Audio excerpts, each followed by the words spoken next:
Coming up on this edition of the newsfeed, we will take a closer look at Virginia Tech's research on hands-free driving. Plus, a look into how emotional support animals can help college students with mental health. And we'll learn how science labs at Virginia Tech are making efforts to be more environmentally friendly. Roll A, take A.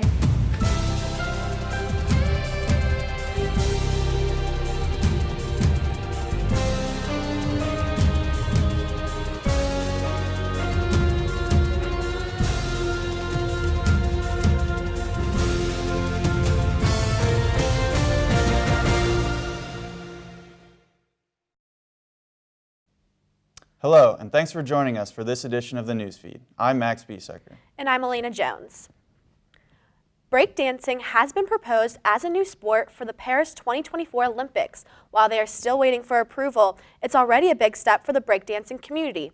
Newsfeed reporter Eric Liu has more on this report. Breaking, better known as breakdancing, is being considered into the 2024 Paris Olympics. Breaking was a part of last year's Youth Olympic Games in Buenos Aires. If the proposal follows through, this change will make a huge impact to the community in many ways. An Olympic level sport automatically is always more like revel just because it's part of the Olympics. And so that kind of exposure will really bring a lot of people to see breaking in a different kind of light. Many people have been vocal about their opinions on competitive breaking being in the Olympics. If one thing is for sure, the Olympics will give more exposure to the dance. This is Eric Liu reporting from Blacksburg, Virginia. Recently, researchers at Virginia Tech Transportation Institute have found that drivers using hands-free electronic devices are less likely to get into a crash than those who use handheld devices. With hands-free technology, drivers are able to multitask while keeping their hands on the wheel and eyes on the road. After analyzing video footage of 3,454 drivers as well as 905 crashes, the research team found that drivers who used a handheld device are 2 to 3.5 times more likely to get into a crash than normal drivers. On the other hand, using hands-free devices shows a significantly lower crash rate. Anything that you do cognitively doesn't really increase your risk much at all.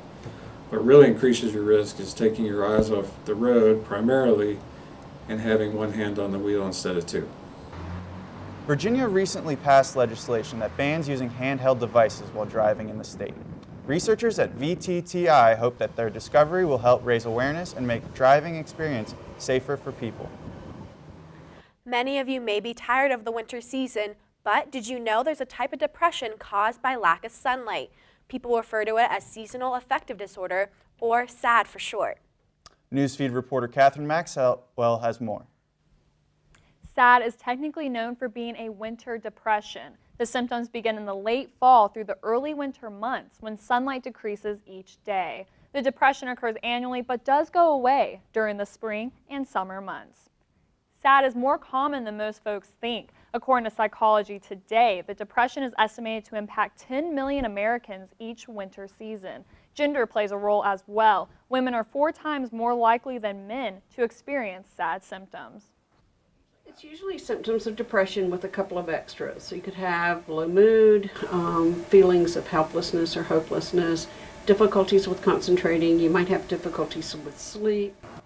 SAD can be treated many different ways. Some ways include receiving more exposure to sunlight or light therapy options. An antidepressant medication may be prescribed to help correct the chemical imbalance.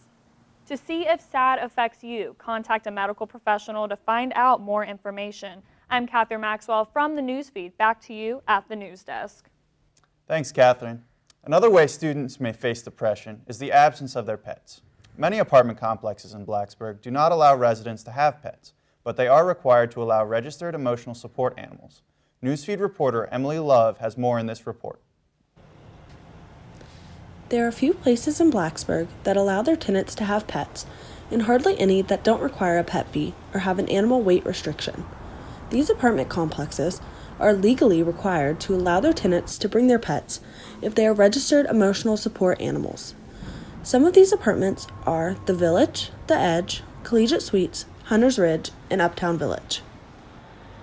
the concern for damages is the reason we don't allow pets.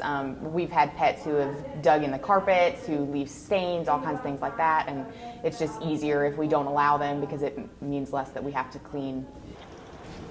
Tenants must have a therapeutic relationship with a therapist or doctor who is aware of their mental health state, and they must obtain a note from that doctor prescribing them an emotional support animal.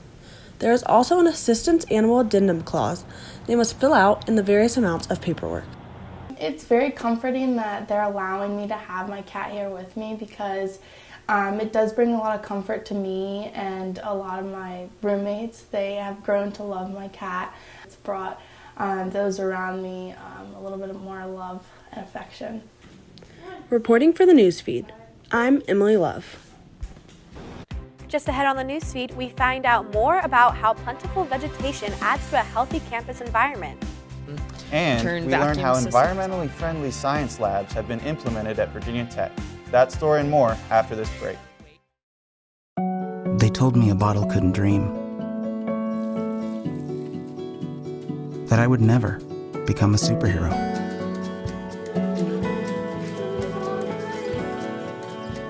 But I learned how to fly.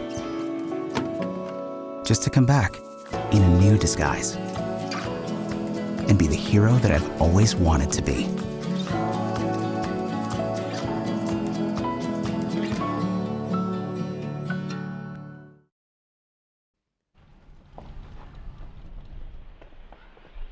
Got a quarter?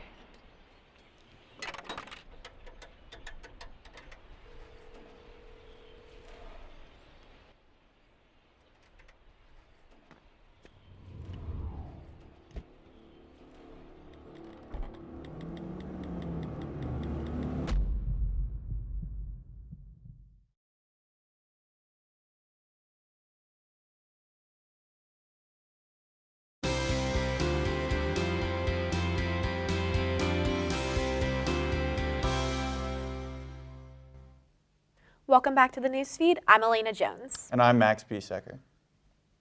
One of the largest sources of energy consumption in the country comes from scientific laboratories. As a result, Virginia Tech PhD student Ellen Garcia is spearheading a grassroots effort to make all science labs at Virginia Tech green, zero waste, and sustainable. Newsfeed reporter Dylan Campbell tells us more in this next story. After meeting My Green Lab founder Allison Paradise at a conference in California 2.5 years ago, PhD student Ellen Garcia was motivated to implement green lab practices at Virginia Tech's Biocomplexity Institute, learning the little things can make a big difference. Putting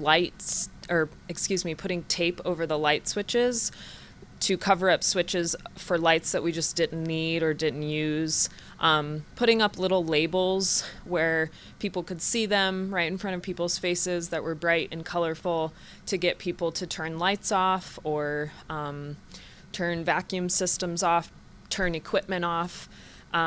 We kind of optimized our waste to have different streams that were more efficient, and we were then able to find more ways to recycle different things. Last year, after hearing Garcia give a presentation at Fralins Biotechnology Center, PhD student Hannah Valentino was prompted to adopt these same habits in her Sobrado lab. Having her talk about how turning off the lights or closing the hood and how big of an impact that could actually have on the energy consumption. And then also saying, how much waste we go through and how little changes can actually improve those things really convinced myself as well as my lab mates to make that change. Both Garcia and Valentino hope what they've started will continue to spread across campus. Reporting for the newsfeed, I'm Dylan Campbell. Virginia Tech is expecting an increase of more than 5,000 students to attend the university within the next few years. Blacksburg is looking to approve more apartment complexes to house the increasing number of students.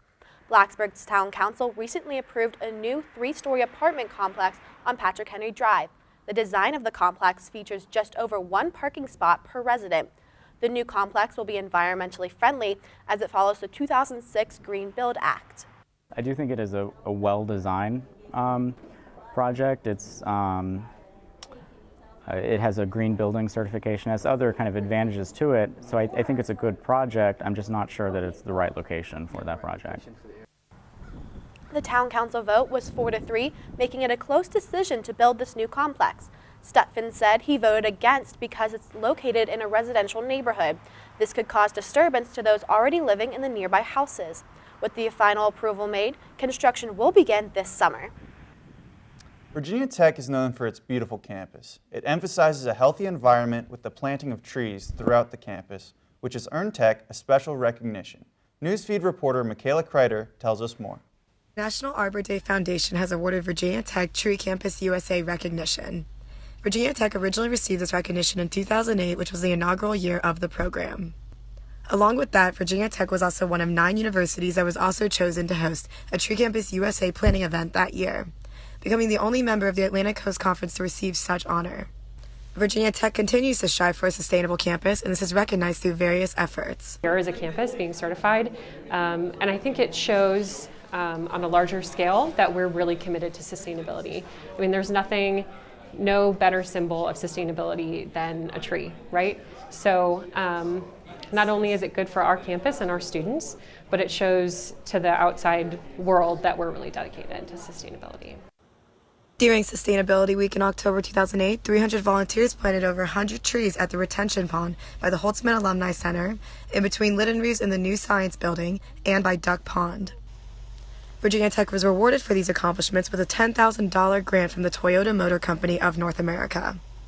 The school's desire for a sustainable campus is something that the student body is able to take in and appreciate as well, generating a healthy campus environment. Virginia Tech continues to hold the reputation with the National Arbor Day Foundation as being one of their flagship Tree Campus USA institutions, receiving the recognition every year since 2008. This has been Michaela Kreider reporting for the Newsfeed. That will wrap up this edition of the Newsfeed. If you have a story idea for the Newsfeed, let us know. Send us an email at thenewsfeednrv@gmail.com. And as always, you can also connect with us, the Newsfeed, on Facebook and Twitter. Thanks for watching. I'm Max Biesecker. And I'm Elena Jones.